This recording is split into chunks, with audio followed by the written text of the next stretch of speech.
തീരാത്ത കനിവിൻ്റെ കനലാണു തീക്കനൽ.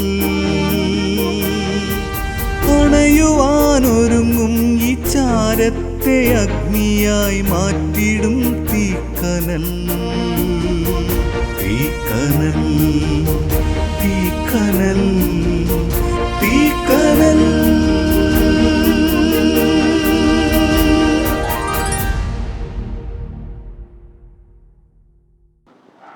ദൈവത്തിൻ്റെ അതിപരിശുദ്ധ നാമം വാഴ്ത്തപ്പെടുമാറാകട്ടെ. ഞാൻ നിങ്ങൾ വായിക്കുന്നത് ദൈവീയ പദ്ധതിയിൽ ഈ ഭൂമിയിൽ ജനിക്കേണ്ട ശരീരവും മനസ്സും ആത്മാവുമുള്ള ഒരു വ്യക്തിത്വമാകുന്നത് ദൈവത്തിൻ്റെ പ്ലാനിലും പദ്ധതിയിലുള്ളതാണ്. ദൈവത്തിൻ്റെ പ്ലാനും പദ്ധതിയും നമ്മൾ പറയുന്ന പോലെ നമ്മുടെ ചിന്ത പോലെയൊന്നുമല്ല, ആരെങ്കിലും എഴുതി വെക്കുന്ന പോലെയൊന്നുമല്ല. ദൈവത്തിൻ്റെ വചനം ജഡമായി തീർന്നതാണ് വേദവസ്തു. അതിലടിസ്ഥാനത്തിലാണ് നമ്മൾ യെരമ്യാ പ്രവാചകൻ പറയുന്നത്. യെരമ്യാവിൻ്റെ 1:5 നിൻ്റെ ഉദരത്തിൽ ഉരുവാക്കിയതിന് മുമ്പേ ഞാൻ നിന്നെ അറിഞ്ഞു, നീ ഗർഭപാത്രത്തിൽ നിന്ന് പുറത്തു വരുന്നതിന് മുമ്പേ ഞാൻ നിന്നെ വിശുദ്ധീകരിച്ചു, ജാതികൾക്ക് പ്രവാചകനായി നിയമിച്ചിരിക്കുന്നു. ദൈവാസന്നിധിയിൽ you are not a surprise to our God, as was true for Jeremiah. യെരമ്യാവ് പ്രത്യേകിച്ച് അതിനുവേണ്ടിയൊന്നും പ്രവാചകനാകാൻ വേണ്ടി പ്രത്യേക ദൗത്യമൊന്നും ചെയ്തില്ല. I vote for me to be a prophet, എന്നെ ഒരു പ്രവാചകനാകാൻ എനിക്ക് വോട്ട് ചെയ്യണമെന്നോ. He will override every force, every limitation, every disadvantage and every bad decision that tries to stop you and he will trust you in your destiny. ദൈവത്തിൻ്റെ സന്നിധിയിൽ നിന്നെ ചെന്നെത്തിക്കുവാൻ നീ ജനിച്ചപ്പോൾ മുതൽ, നീ ജനിക്കുന്നതിന് മുമ്പ് തന്നെ നിന്നെ ഈ ഭൂമിയിൽ എവിടെ ജനിക്കണമെന്നും ഏത് രാജ്യത്ത്, ഏത് ഭവനത്തിൽ, ഏത് മാതാവിൻ്റെ ഉദരത്തിൽ ജനിക്കണമെന്നുള്ളത് ദൈവത്തിൻ്റെ പദ്ധതിയായിട്ട് ദൈവം എടുത്തിട്ടുണ്ട്. അതുകൊണ്ട് ആ ദൈവീക പദ്ധതിയിലാണ് നീ ലോകത്തിലായിരിക്കുന്നത്.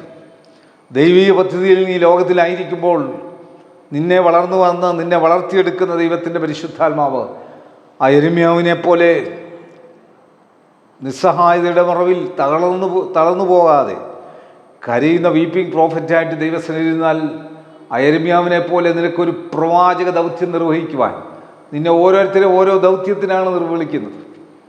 അമേരിക്കൻ പ്രസിഡന്റ് ട്രംപിനെ വിളിക്കുന്ന പ്രസിഡന്റ് എന്ന നിലയിലാണ്. നമ്മുടെ ഇന്ത്യൻ പ്രസിഡന്റ് മോദിജിയെ വിളിക്കുന്നത് ഇന്ത്യയുടെ പ്രധാനമന്ത്രി എന്ന നിലയിലാണ്.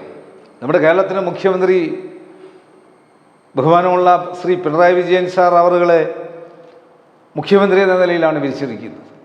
അവരവർക്ക് അവരുടേതായ ദൗത്യങ്ങളും പ്രയാസങ്ങളുമുണ്ട്. ദൗത്യങ്ങളിൽ പരാജയപ്പെട്ടു പോയാൽ പരാജയപ്പെട്ടു പോകും.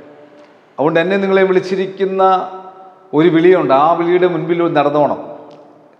ഞാൻ നിങ്ങളുമായിരിക്കുന്നതിന് നമ്മുടെ അമ്മയുടെ ഉദരത്തിൽ ഉരുവാകുന്നതിന് മുമ്പ് തന്നെ നമ്മളെ ദൈവം കണ്ടതാണ്. ഉരുവാകുന്നതിന് മുമ്പ് തന്നെ ദൈവം നമ്മളെ കണ്ടതാണ്. അതുകൊണ്ട് ഈ വചനം കാണുന്ന കേൾക്കുന്ന എല്ലാ പ്രിയപ്പെട്ടവരും, അതുകൊണ്ടാണ് ദൈവസന്നിധിയിൽ ഈ പ്രാർത്ഥന പലപ്പോഴും പലരും എന്നോട് പറഞ്ഞിട്ടുണ്ട്, എന്തിനാണ് ഈ ലോകം മുഴുവൻ പ്രാർത്ഥിക്കുന്നത്? ഞാൻ ചോദിക്കാറുണ്ട്, ഇന്ന് രാവിലെ ഇവർക്ക് വേണ്ടിയൊക്കെ നീ പ്രാർത്ഥിച്ചോ? ഇല്ലല്ലോ. ഞാനീ പ്രാർത്ഥിക്കുന്നത് നമ്മൾ ഈ ലോകത്തിലായിരിക്കുമ്പോൾ പ്രാർത്ഥിക്കാൻ, ആർക്കെല്ലാം വേണ്ടി പ്രാർത്ഥിക്കാൻ കടപ്പെട്ടിരിക്കുന്നവർക്കെല്ലാം വേണ്ടി പ്രാർത്ഥിച്ചുകൊണ്ടിരിക്കാനാണ്. ആദരണീയനായ നവജീവൻ ട്രസ്റ്റിൻ്റെ ചുമതല വഹിക്കുന്ന PU തോമസ് ചേട്ടൻ അടുത്ത ദിവസം പറയുകയുണ്ടായി, അദ്ദേഹം സമയം മുഴുവൻ പ്രാർത്ഥനയോടെയാണ് കഴിക്കുന്നത്.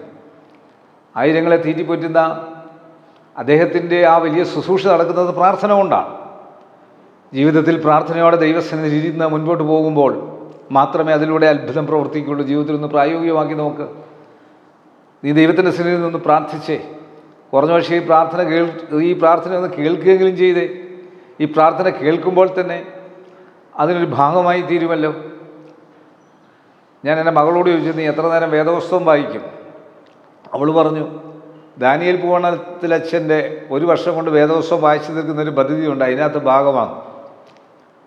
അപ്പോൾ കുറഞ്ഞ പക്ഷം അതെങ്കിലും കേൾക്കുമ്പോൾ ആ ദൈവവചനം കേൾക്കാമല്ലോ.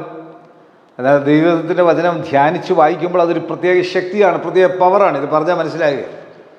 ഇത് കുറച്ച് നാളത്തേക്കുള്ള പവറല്ല, ഇത് ആജീവനാന്തമുള്ള ഒരു ശക്തിയാണ്. അത് കളയാതെ പിശാചിൽ നിന്ന് രക്ഷപ്പെട്ട് നീ മുൻപോട്ട് പോകണമെങ്കിൽ ഈ ശക്തിയിൽ നിന്നോണം.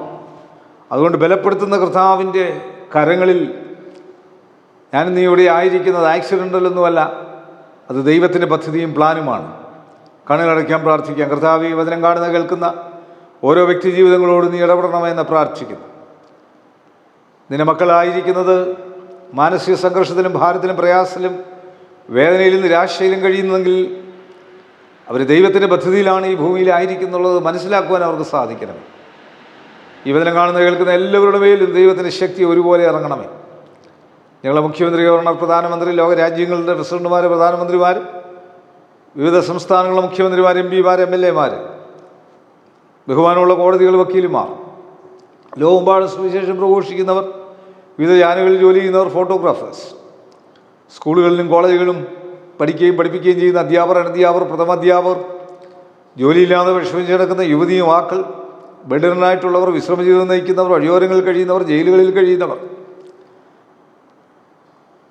WHO, health department, revenue department, police department, അർദ്ധ ഗവൺമെൻറ് സ്ഥാപനങ്ങൾ, ആശുപത്രികൾ, ഡോക്ടേഴ്സ്, നേഴ്സസ്, മറ്റ് സ്റ്റാഫുകൾ, മരുന്നുകൾ, മരുന്ന് കമ്പനിക്കാർ, മരുന്ന് കച്ചവടക്കാർ, മരുന്ന് വിതരണക്കാർ, ആംബുലൻസ് ഡ്രൈവേഴ്സ്, വഴിയോര കച്ചവടക്കാർ, എപ്പേർപ്പെട്ടവർക്കായി പ്രാർത്ഥിക്കുന്നു. ലോകമെമ്പാടുമുള്ള എല്ലാ വിഭാഗം ആളുകൾക്ക് വേണ്ടി ഞങ്ങൾ പ്രാർത്ഥിക്കുമ്പോൾ ദൈവത്തിൻ്റെ കരുണകൃപ എല്ലാവരുടെ മേലും ഒരുപോലെ ആവരിച്ച് അനുഗ്രഹിച്ച് ആശീർവദിക്കണം. യേശുവെ നന്ദി, യേശുവെ സ്തോത്രം, യേശുവെ ആരാധന, യേശുവെ മഹത്വം. യേശു മൂലം പ്രാർത്ഥന കേൾക്കണം നല്ല പിതാവേ, ആമേൻ. God bless you.